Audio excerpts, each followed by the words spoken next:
Because of all the allegations and funny business going on in the MLB, I thought it'd be fun to make a video that makes fun of every MLB team. We are starting out with a good one. The Mets got Carlos Beltran. And Cespedes met a new friend on his ranch. Mets, don't worry, he'll be back. Or will he? Let's spend a load of money on Harper just to not make the playoffs. Well, there's always next year, and next year, and next year, because we signed Harper to 13 years. Braves fans, NLDS, Game 5. The box score speaks for itself. Really though, 10 runs in the first inning? Well, at least you didn't get shut out.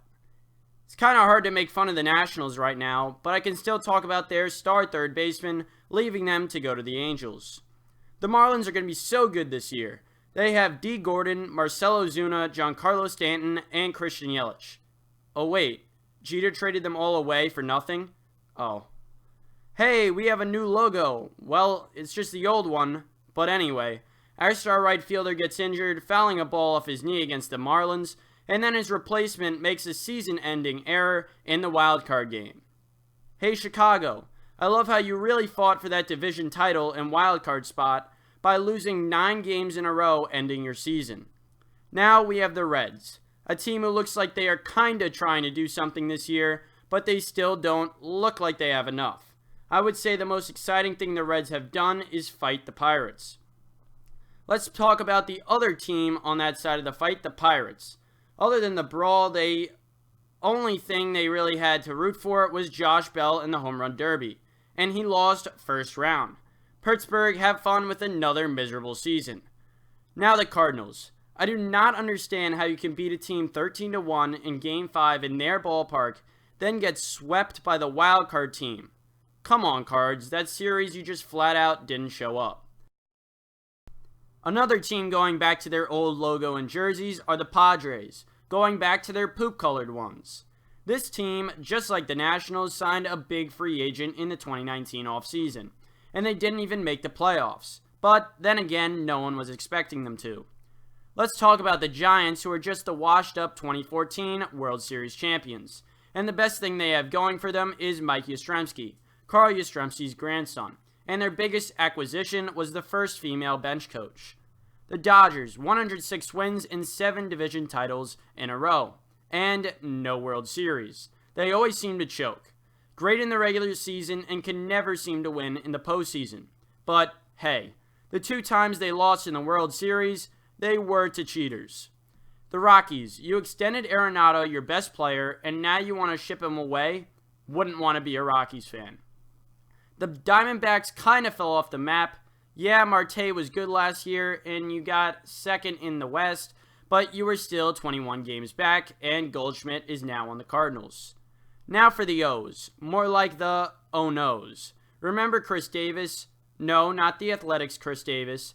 I'm talking about the Chris Davis, the one who went 0 for 54, and oh yeah, you're paying him a boatload for the next 3 years, and also they deferred to pay him $42 million from 2032 to 2037. Have fun with another crappy season, Baltimore.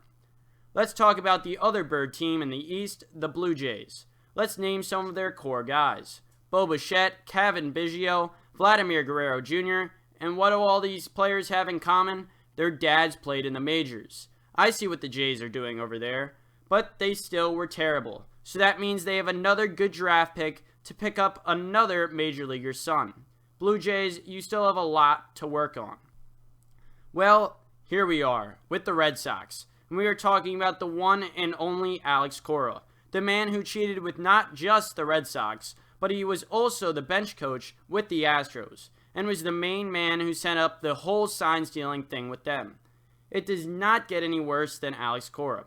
It is actually funny how many bad things he did. Is it just a coincidence that Betts and Altuve won the MVP the year they cheated? And also, both teams won the World Series the year they cheated.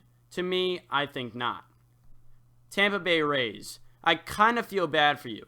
You guys always find a way to be good even though you have no money, a crappy stadium, and fans that don't show up. It's sad that there is actually a rule for what happens when the ball hits the roof. Let's talk about the evil empire, my favorite team, the New York Yankees. They spent a ton of money on Ellsbury, who has not played for the club since 2017. They then ended up cutting him this offseason with 1 year left on his contract. Also, the Yankees have not been to the World Series in 10 years, even though for most teams, that's just normal. But for the Yankees, it's not, and the rest of the MLB is making fun of the Yankees for it. The Cleveland Indians. Now, I wouldn't be making fun of the Indians if I didn't bring up the 3-1 series they blew. Now, I want to talk about the trading away of Corey Kluber for next to nothing, and all the talk about Lindor leaving. Do you remember when the Royals won the World Series? Like, what the heck happened to them? I mean, they lost basically everyone. Kane, Hosmer, and Moustakas. Now, the Royals are a top 5 worst team. I think 2015 wins the award for the most forgettable World Series. Hey, Minnesota, how does it feel to lose to my favorite team, the Yankees, every time you face them in the playoffs? 2019 ALDS, swept by the Yankees. 2017 wildcard game, lost to the Yankees. 2010 ALDS, swept by the Yankees. 2009 ALDS, swept by the Yankees. 2006, they got a break from the Yankees and got swept by the Athletics. And in 2004, the Twins lost 3 out of 4 in the ALDS to the Yankees. They have a 15-game playoff losing streak, enough said. Tigers 47 and 114. That is all that is needed to be said. You guys are just weird. You are not good, you're not bad, you're the definition of mediocre. Texas Rangers. You're just not that great.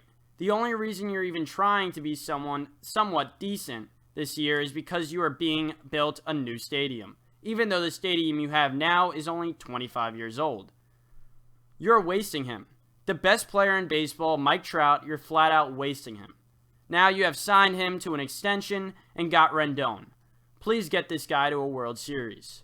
Seattle. You traded away the best closer from 2018, and he ended up being terrible on the Mets. Did you know something we didn't? Well, clearly something you don't know is how to win. Athletics. What with you in wildcard games? You have lost 3 of them in a row, plus you play in a football stadium with more foul territory than the rest of the MLB combined. Well, I saved the best for last. The reason I created this video. We are talking about the Houston Astros. The Houston Trash-Tros, you have a good team, I'll give you that. But losing all 3 games at Yankee Stadium in 2017 when you cheated at home and won every game at home, that seems a little sketchy. You only seem to just squeeze through and win the World Series, even while you were cheating.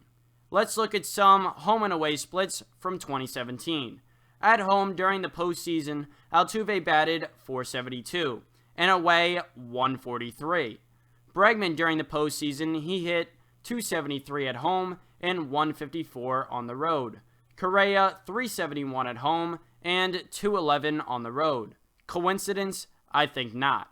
You got your manager fired, general manager fired, and the players are just sitting there looking pretty. So much for AJ Hinch saying it was a joke, and that if he knew it would bother the Yankees, he would have practiced it during the spring training.